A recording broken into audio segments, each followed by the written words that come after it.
Step ladder policy, जैसे इसका नाम जो है स्टेप लैडर क्यों है, क्योंकि इसमें जो है एक प्रोसीजर बनाया गया जो एक लैडर की फॉर्म में होता है। ठीक है, अब यहाँ पर जो है वेरियस स्टेप्स है एग्रीव्ड एम्प्लॉय के पास, जिनको वो एग्जॉस्ट करता है अपनी ग्रीवेंस को सेटल कराने के लिए। ठीक है, जैसे कि हम पहला स्टेप ही बात करें तो वो है that is related to the departmental representative. यहाँ पर जो है again the officer who is designated by the management to settle the grievance. ठीक है, तो यहाँ पर जो है एग्रीव्ड एम्प्लॉय जो है वो अपनी ग्रीवेंस को जो है डिपार्टमेंटल रिप्रेजेंटेटिव के पास जो है बताएगा।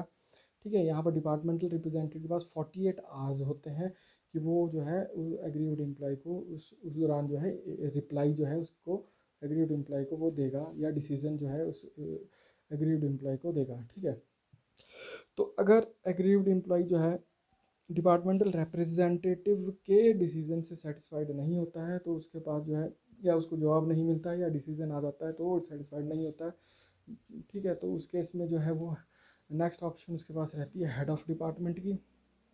अब वो हेड ऑफ डिपार्टमेंट के पास जो है अपनी ग्रीवेंस को रखेगा, बताएगा। फिर वहाँ पर हेड ऑफ डिपार्टमेंट के पास जो है 3 दिन का समय रहता है। ठीक है, उससे रिलेटेड रिप्लाई या अपना डिसीजन जो है देने का। ठीक है, अब अगेन अगर हेड ऑफ डिपार्टमेंट के रिप्लाई या डिसीजन से जो है एग्रीव्ड एम्प्लॉय जो है फिर से अगर सेटिस्फाइड नहीं होता है, ठीक है, तो उसके पास एक नेक्स्ट ऑप्शन होती है ग्रीवेंस कमेटी की। अब यहाँ ग्रीवेंस कमेटी के पास जो है वो एग्रीव्ड एम्प्लॉय जो है वो अपनी ग्रीवेंस को कंप्लेंट को बताता है। अब यहाँ ग्रीवेंस कमेटी के पास भी 7 डेज़ का टाइम है। 7 डेज़ के अंदर जो है वो जो है उसको रिप्लाई या डिसीजन जो है एग्रीव्ड एम्प्लॉय को से रिलेटेड जो कंप्लेंट है उसकी उससे रिलेटेड डिसीजन जो है देगा ग्रीवेंस कमेटी। और जो ग्रीवेंस कमेटी जो है यहाँ पर जो है अपनी रिकमेंडेशन या अपनी रिपोर्ट जो है मैनेजमेंट को देती है। और मैनेजमेंट के पास मैनेजमेंट जो है 3 दिन के अंदर जो है एग्रीव्ड एम्प्लॉय को जो है कम्युनिकेट करते हैं डिसीजन को। अब यहाँ पर जो है मैंने एग्रीव्ड एम्प्लॉय अगर फिर भी सेटिस्फाइड नहीं होता है डिसीजन से, ठीक है, तो उसके बाद जो है फिर वो मैनेजमेंट को फिर से जो है डिसीजन को रिव्यू करने के लिए जो है अपील कर सकता है।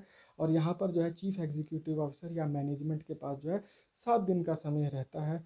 ठीक है, उससे रिलेटेड डिसीजन को देने के लिए, मतलब ग्रीवियंसेस से रिलेटेड जो एम्प्लॉय ग्रीवियंस है उससे रिलेटेड डिसीजन को देने के लिए। ठीक है, अगर फिर भी जो है उसकी जो ग्रीवेंसीज है वो अनसेटल रह जाती है, फिर उसके बाद जो है एक ऑप्शन रहती है जो दैट इज़ वॉलेंट्री आर्बिट्रेशन, जो कि हमने प्रीवियस लेक्चर्स में जो है हमने कहाँ पढ़ा था, सेटलमेंट ऑफ इंडस्ट्रियल डिस्प्यूट्स में। ठीक है, कंसीलिएशन के बाद आपका वॉलेंट्री आर्बिट्रेशन एक स्टेप आता है।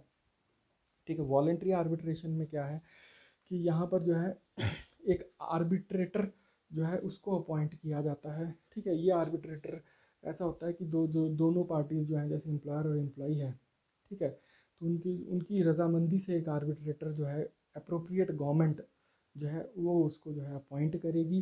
और वो जो आर्बिट्रेटर होता है वो जो है उनके बीच में जो भी ग्रीवेंस एम्प्लॉयर एम्प्लॉय के बीच में जो भी डिस्प्यूट है उसको सेटल करने की कोशिश करता है। ठीक है, और अपना अवार्ड देता है।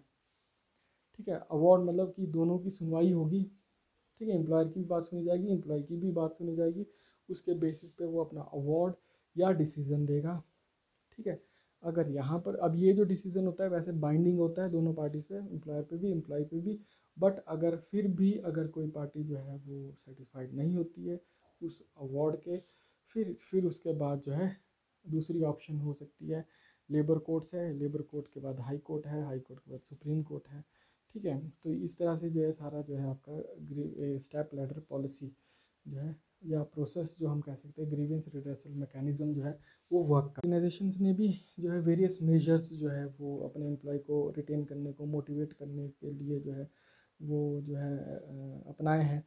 ठीक है, और ये ऑर्गेनाइजेशन के बहुत ज़रूरी है कि इससे ही पता लगता है, अगर ऐसे मेजर्स जो है ऑर्गेनाइजेशन अपनाती है तो उस एम्प्लॉयज़ को ये जो है पता लगता है कि उस ऑर्गेनाइजेशन जो उनके लिए केयर करती है।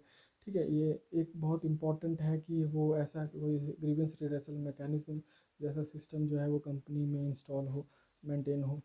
ठीक है, तो इसमें अब ओएनजीसी की अगर हम बात करें जो पब्लिक सेक्टर का अंडरटेकिंग है, ठीक है, तो वो भी अपने एम्प्लॉयज़ को मोटिवेट रखने के लिए कुछ ऐसी स्कीम्स जो है उसने अपनाई हैं, जैसे कि ग्रीवेंस आइडेंटिफिकेशन स्कीम्स है, ग्रीवेंस हैंडलिंग स्कीम्स हैं, या हम सजेशन सजेशन स्कीम्स हैं।